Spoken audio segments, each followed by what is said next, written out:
Pemirsa, Anda menyaksikan Metro Siang. Kali ini kami ajak Anda masuk di segmen Metropedia.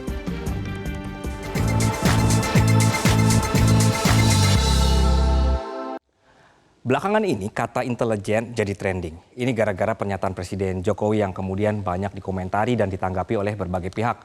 Saya akan ajak Anda untuk melihat informasi di Metropedia kali ini, pemirsa. Kita akan ke data pertama. Saya keluarkan dulu datanya. Oke. Ini dia ya pemirsa, ada informasinya.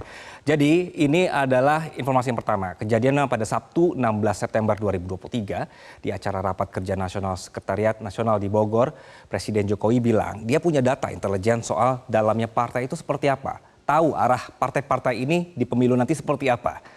Pro dan kontra muncullah, yang belain presiden bilang ini adalah hal yang lumrah, seorang presiden bisa tahu data intelijen. Di sisi lain yang mengkritisi, mempertanyakan kenapa harus partai yang dipantau, bahkan memakai alat intelijen negara begitu. Kita coba simak pernyataan Presiden Jokowi pada saat itu. Kepemimpinan itu sangat menentukan. Saya tahu dalamnya partai seperti apa, saya tahu. Partai-partai seperti apa saya tahu. Ingin mereka menuju kemana saya juga ngerti. Informasi yang saya terima komplit. Dari intelijen saya ada BIN. Dari intelijen di Polri ada BIK. Dari intelijen di TNI saya punya BAIS. Dan informasi-informasi di luar itu. Angka, data, survei, semuanya ada. Saya pegang semua, dan itu hanya miliknya Presiden. Dari pernyataan tadi, polemik muncul. Presiden punya data intelijen wajar, tapi kenapa harus diumbar? Dan ini berarti membenarkan bahwa memang ada kegiatan memata-matai partai. Untuk apa Presiden menyampaikan ini? Saya tampilkan data berikutnya. Saya keluarkan. Oke. Nah, sudah keluar. Jadi di sini 3 hari setelahnya Presiden mengklarifikasi pernyataannya yang malah jadi ramai. Selasa 10 September 2023, maksud kami adalah 19 September 2023, Presiden menyampaikan bahwa memang sehari-hari dia mendapatkan laporan dari BIN, Badan Intelijen Negara, kemudian BAIS, Badan Intelijen Strategis, dan BIK atau Badan Intelijen dan Keamanan di Polisi. Kita coba dengarkan klarifikasi Presiden pada saat itu.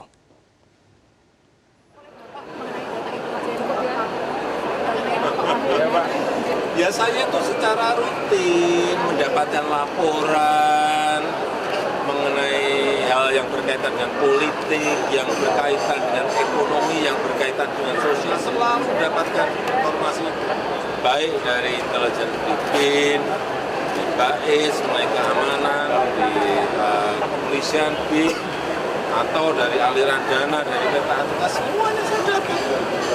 Makanan sehari-hari saya. Hasil survei mereka, data-data, angka-angka, semuanya. Pagi-pagi itu sarapan saya angka-angka, data-data. Apa itu? Laporan-laporan rutin seperti itu. Apa? Kenapa? Nah, itu tadi pernyataan dari Presiden ya pemirsa ya. Dan ini informasinya bahwa Direktur Eksekutif Amnesty International Indonesia, Usman Hamid, mengomentari klarifikasi Presiden Jokowi tadi. Menurut Usman, klarifikasi Presiden ini sebuah eufemisme. Jadi hanya untuk menutupi kekeliruan dari ucapan sebelumnya. Karena pernyataan sebelumnya secara tersurat dan tersirat menjelaskan informasi intelijen dibilang adalah soal kegiatan partai politik. Sehingga memunculkan pertanyaan, apa yang begitu berbahaya yang dilakukan partai politik sehingga Presiden memantau data intelijen.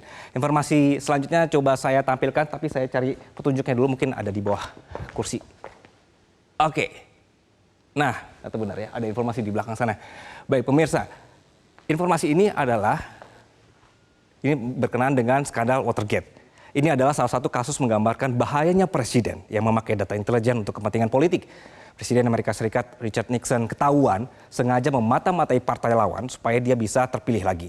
Presiden Amerika saat itu menggunakan CIA untuk menyadap dan ternyata dia berhasil menang lagi jadi presiden. Kasusnya terungkap. Akhirnya Nixon harus mengundurkan diri setelah Kongres membentuk komite khusus menyelidiki skandal ini. Untuk mencegah hal ini terjadi, makanya banyak yang mengkritisi apa yang dilakukan Presiden Jokowi. Kita simak beberapa pandangannya. Bahwa sebetulnya Intel itu bekerja. Ya, Intel itu baru salah kalau ketahuan. ya, namanya juga Intel. Jadi artinya kalau dia ketahuan bekerja di partai, Bukan Intel baru lagi. salah. Jadi tidak benar kata Pak Masinton harus ada indikasi dulu, Saya rasa baru kirim Intel. mereka bekerja setelah Bekerja dulu baru apalagi ketahuan. ini dalam konteks pemilu. Tapi Ya. yang jadi masalah adalah kenapa mereka dibikin ketahuan oleh Bapak Presiden. Ya, Antara lain kan dengan mengatakan bahwa saya sudah tahu karena Ya. dari informasi intelijen. Ya. Nah, saya berpikir-pikir kalau menjawab teka-teki tadi jauh di mata dekat di hati, jangan-jangan ini terkait dengan katanya tadi nggak ada rahasia. Jangan-jangan terkait dengan dana-dana yang dikumpulkan menjelang ini jalan-jalan kemana-mana menjelang pendaftaran. Ya. Sehingga bisa jadi tadi apa yang dikatakan Mas Sinton tadi, Mas Sinton yang bilang Ya. bahwa ada seorang capres bisa jadi cawapres gara-gara itu. Gara-gara datanya dibuka loh. Ini Anda nggak bisa. Kita lanjutkan cari petunjuk informasi lainnya. Sepertinya saya harus mematikan lampu di ruangan ini dulu pemirsa. Kita matikan.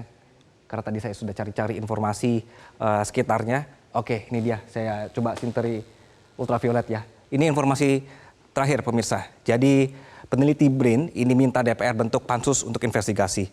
BRIN ini menilai pengakuan Presiden Jokowi yang memegang data internal partai politik dari intelijen merupakan bentuk penyalahgunaan wewenang. Pernyataan Presiden seperti fenomena gunung es dari berbagai wacana atau upaya melestarikan kekuasaan saat ini. Sejumlah LSM yang tergabung dalam koalisi masyarakat sipil untuk reformasi keamanan, diantaranya Imparsial, Amnesty International, PBHI, Kontras Perludem, sampai ICW, ini kemudian mendatangi gedung DPR RI. Koalisi ini mendesak supaya DPR menggunakan hak angket atas dugaan penyalahgunaan intelijen oleh Presiden. Kita simak. Partai politik ini sekarang di Indonesia dugaannya apa? Ancaman negaranya apa? Kalau ada ancaman negaranya, umumkan ke publik supaya ini nggak jadi gaduh begini. Satu-satunya cara Bang Hotman supaya kita tahu ini agar presiden ini kisruhnya berhenti adalah DPR udahlah bikin angket, tanya presiden, panggil presiden, bikin penyelidikan. Itu yang kemarin tuh maksudnya bilang bahwa saya tahu punya jeroan arahnya kemana, itu maksudnya apa?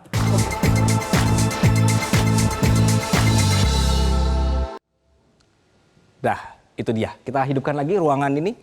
Baik, jadi pemirsa, informasi adalah kekuatan. Informasi dan data adalah benda berharga di zaman modern saat ini. Sekian untuk Metropedia kali ini. Dan pemirsa, Metro Siang akan kembali kami lanjutkan usai jeda dan tetap bersama kami.